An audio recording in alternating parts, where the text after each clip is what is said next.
अस्सलाम वालेकुम स्टूडेंट्स, हम लोग पढ़ रहे हैं classification of human nervous system. Human nervous system the highest developed nervous system है एनिमल किंगडम में, यानी सबसे ज़्यादा डेवलप्ड नर्वस सिस्टम है। इंसान का जो लाइफस्टाइल है वो सबसे ज़्यादा डेवलप्ड और इवॉल्व्ड है, वो हाईली सोफिस्टिकेटेड और डिसेंट किस्म का एक लाइफस्टाइल है। तो जितना लाइफस्टाइल कॉम्प्लिकेटेड उतना नर्वस सिस्टम कॉम्प्लिकेटेड। इस टॉपिक में हम देख रहे हैं classification of human nervous system.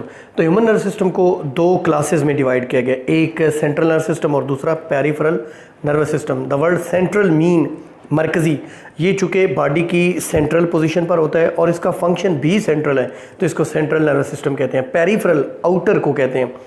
Basically central nervous system में दो पार्ट्स हैं, एक ब्रेन जो कि स्कल के अंदर पड़ा हुआ है और दूसरा स्पाइनल कार्ड जो कि वर्टिब्रल कॉलम या बैक बोन के अंदर महफूज पड़ा हुआ है। तो सेंट्रल नर्वस सिस्टम के अलावा जो पार्ट्स हैं वो पेरिफेरल नर्वस सिस्टम बनाते हैं। पेरिफेरल आउटर जो कि ब्रेन और स्पाइनल कार्ड के अलावा है, जिसमें नर्व्स आते हैं, सेंसरी नर्व्स हैं और मोटर नर्व्स हैं।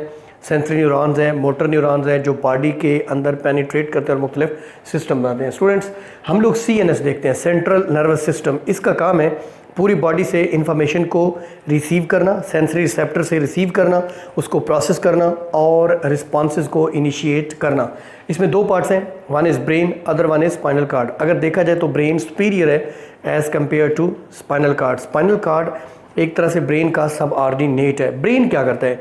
ये सेंसरी इंफॉर्मेशन को रिसीव करता है, उसे प्रोसेस करता है, उसे इंटरप्रेट करता है, मेमोरी बनाता है और रिस्पांस इनिशिएट करता है। ये थिंकिंग और इमोशन जैसे कॉम्प्लिकेटेड प्रोसेसेस को भी डील करता है, यानी जो इन्फॉर्मेशन आई है उसको पास्ट मेमोरी के साथ अटैच करके मुख्तलिफ इमोशंस और मुख्तलिफ थिंकिंग प्रोसेसेस को पैदा किया जाता है। स्पाइनल कार्ड जो है ये सब ऑर्डिनेट है ब्रेन का, यानी ब्रेन से थोड़ा लेस एडवांस पार्ट है। स्पाइनल कार्ड के दो ही फंक्शन है हमारी बॉडी में, एक ये ब्रेन और पूरी बॉडी के दरमियान रिले सेंटर का काम करता है, यानी ये हमारी बॉडी को हमारे ब्रेन के साथ एसोसिएट करता है, एक इसका ये फंक्शन है। दूसरा, ये बहुत सारे रिफ्लेक्सेस को कंट्रोल करता है, ग्रेट मैनी रिफ्लेक्सेस को कंट्रोल करता है। फॉर एग्जांपल जो रिफ्लेक्स एक्शंस हैं जो कि हमने पीछे एक टॉपिक पढ़ा था, उनको ये कंट्रोल करता है। अगर हम चलें पेरिफेरल नर्वस सिस्टम की तरफ, तो दो तरह के न्यूरॉन्स हैं, दो तरह के नर्व्स हैं जो बनाते हैं पेरिफेरल नर्वस सिस्टम। आगे चल के मैं बताऊंगा। न्यूरॉन एक सेल है जिसको न्यूरॉन या नर्व सेल कहते हैं, और नर्व एक पाथवे है जिसके अंदर बहुत सारे एक्सॉन्स होते हैं, पेरिफेरल नर्वस सिस्टम में। तो मोटर न्यूरॉन्स और sensory neurons. Sensory neurons sensory organs, sensory structures जिनको रिसेप्टर्स भी कहते हैं, वहाँ से जो स्टिमुलाई हैं, जो सेंसरी इनपुट इन्फॉर्मेशन है उसको CNS तक मुंतकिल करते हैं। और जो मोटर न्यूरॉन्स हैं पेरिफेरल नर्वस सिस्टम का दूसरा पार्ट, ये सेंट्रल नर्वस सिस्टम की जो रिस्पॉन्सिव एक्टिविटी है उसको लेकर इफेक्टर्स तक जाते हैं, और हमारी बॉडी में इफेक्टर्स हैं मसल्स एंड ग्लैंड्स, राइट।